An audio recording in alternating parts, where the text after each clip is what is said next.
नाज़रीन, भारत तारीख की सबसे बड़ी एक्सरसाइजेज कर रहा है और आगे चलकर आपको बताएंगे कि कौन कौन से इस एक्सरसाइजेज में एग्रीमेंट किए जा रहे हैं, भारत आखिर में करना क्या चाहता है, तमाम तर चीजों की केमिस्ट्री आपको समझाएंगे। छोटी सी गुजारिश है कि हमारे YouTube चैनल हसना टीवी को सब्सक्राइब करके घंटी के निशान को दबाइए ताकि लेटेस्ट न्यूज आप तक बर वक्त पहुंच पाए। नाज़रीन, तारीख की सबसे बड़ी जंगी मशकें भारत कर रहा है और इसमें भारत के 5000 से जायद फौजी एहलकार हिस्सा भी ले रहे हैं। आपको बता दें कि दफाई एक्सपर्ट्स का यह कहना है कि भारत ये जंगी मशकें उस वक्त करता है जब वो कोई बड़ी कार्रवाई करने का ऐलान करता है या फिर उसका इरादा रखता है। और साथ आपको बता दें कि भारत के वजीर दफा राजनाथ सिंह ने रशिया को लेटर भी लिखा है कि हमारा जो एग्रीमेंट है S-400 मिसाइल सिस्टम को लेकर उसको जल्द अज जल्द मुकम्मल किया जाए। इस हवाले से रशिया ने अपना एक डिफेंस ऑफिशियल भी भारत के अंदर भेजा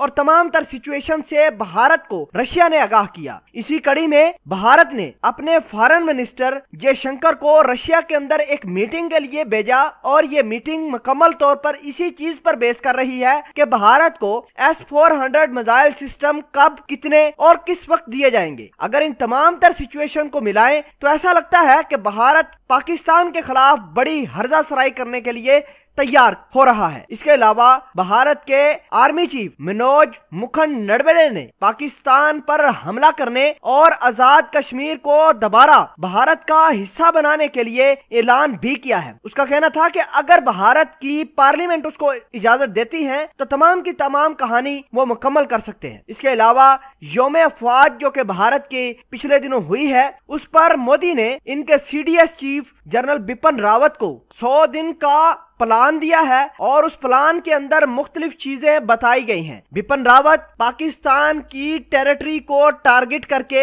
LOC पर हालात खराब करके अपने आप को मुकम्मल तैयार करके पाकिस्तान की तरफ ला रहे हैं और LOC के हालात मजीद खराब करके भारत के अंदर जो आग लगी है, जो मसले मसाइल उठ रहे हैं उस पर पर्दा डाला जा सकता है। ये भारत की आवाम को चकमा देने के लिए पाकिस्तान के इलाकों पर हमला कर सकते हैं। बहरहाल पाकिस्तान और चाइना ने दोबारा जंगी मशकें भी की हैं और भारत पर वाज़ेह किया है कि अगर किसी तरीके से मोदी सरकार ने या इनके आर्मी ने किसी किस्म की कोई जारियत पाकिस्तान के ऊपर मुसल्लत करने की कोशिश की तो इनके ना S-400 मिसाइल सिस्टम काम आएंगे, ना CDS चीफ जनरल बिपिन काम आएगा और ना इनकी फौज काम आएगी। जिस तरह का मुंह तोड़ जवाब पाकिस्तान आर्मी देती है, शायद भारत अभी भी बाज नहीं आ रहा और दोबारा उसी तरह का मजा पाकिस्तान आर्मी से चखना चाहती है जैसे पाकिस्तानियों ने, पाकिस्तान की फौज ने पहले भारतीयों को चखाया है। पाकिस्तान आर्मी जिंदाबाद।